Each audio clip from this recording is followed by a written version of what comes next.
Okay, so after that monstrosity that I just witnessed, let's see if Toei Animation, Crunchyroll, and maybe even Sony Pictures would show Fox a thing or two about being true to their source material. Allow me to be the judge of that.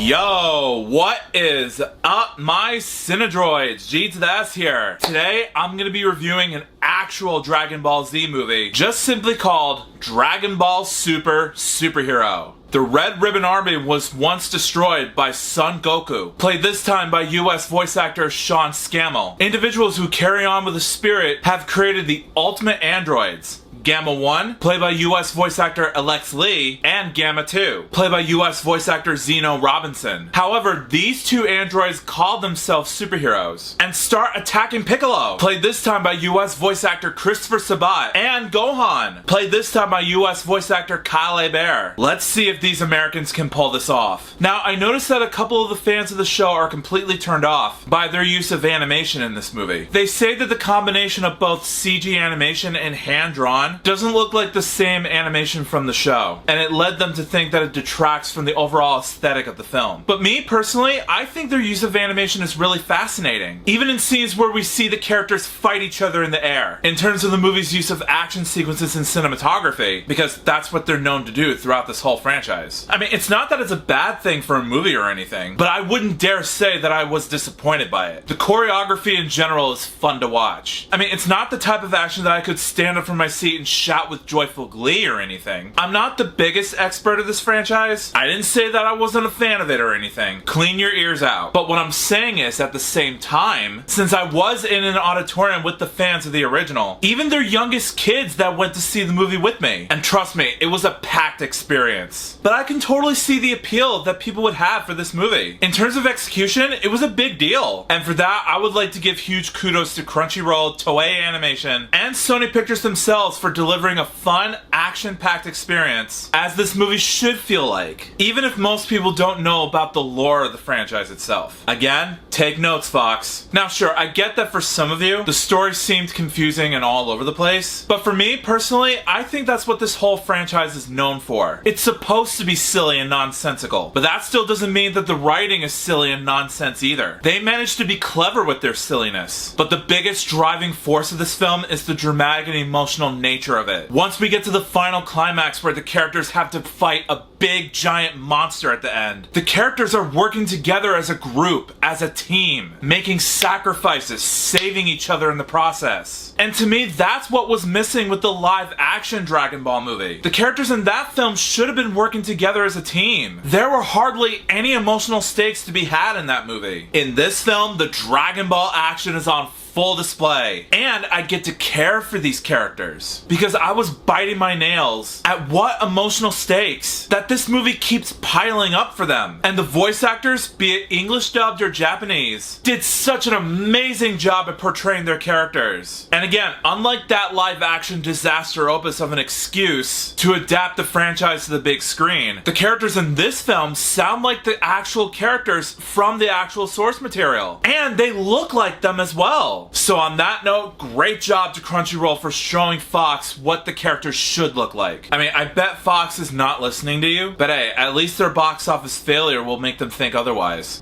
Sorry, James Wong.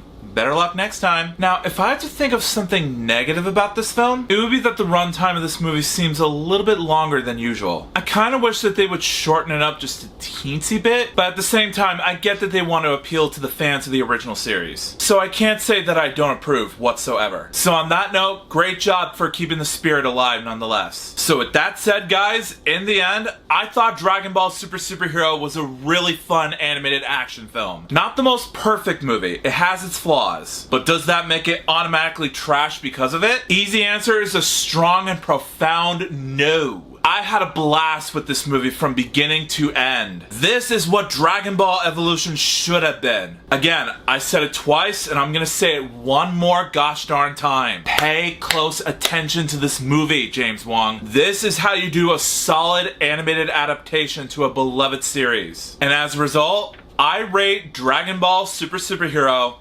4.5 stars out of 5. Again, not the most successful movie of all time or anything. I wouldn't go that far. But a harmless, mindless popcorn film that I honestly wouldn't mind tuning into over and over again. So if you have not the chance, if it's available at your local streaming service, I highly recommend this movie. It was fun. So Dragon Ball Super Superhero. Have you seen it? If you have, let me know in the comments what you thought about it. Do you agree with me? Do you disagree with me? Answers down below, please. Also, if you like this video and you want to see some more, make sure that like button shines in your face. That'll totally help me out a ton. Also, share it with your family and friends and favorite it. That's a very good way to show support for this review. Also, if you're new to my channel, make sure to subscribe and ring that bell right next to you so you can be notified of future videos that I have in store for you. Also, if you want a shout out in a future video, just follow me on my Instagram page and I will choose one of my Cinedroids to be displayed as a shout out. The link's in the description below. Also, you guys don't have to do this if you don't want to. I understand. But if there's a rare chance that you are interested in doing so, there's a little join button down below the video, just right next to the subscribe button. Or if you guys are watching this on an Apple device, there's a link in the description so that way you can get there easier. But if you click on it, not only will you join my YouTube membership program, but you'll also have access to custom-made loyalty badges,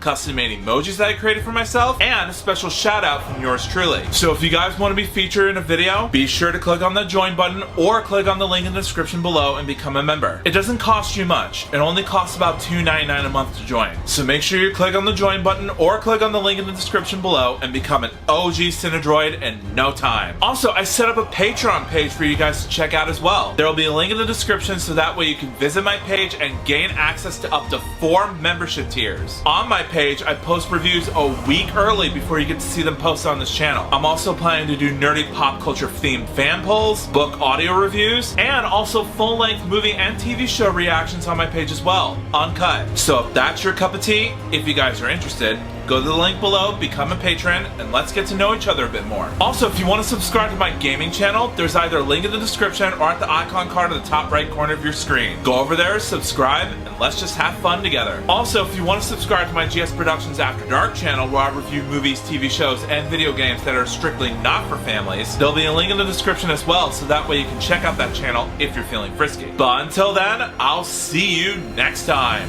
Peace out.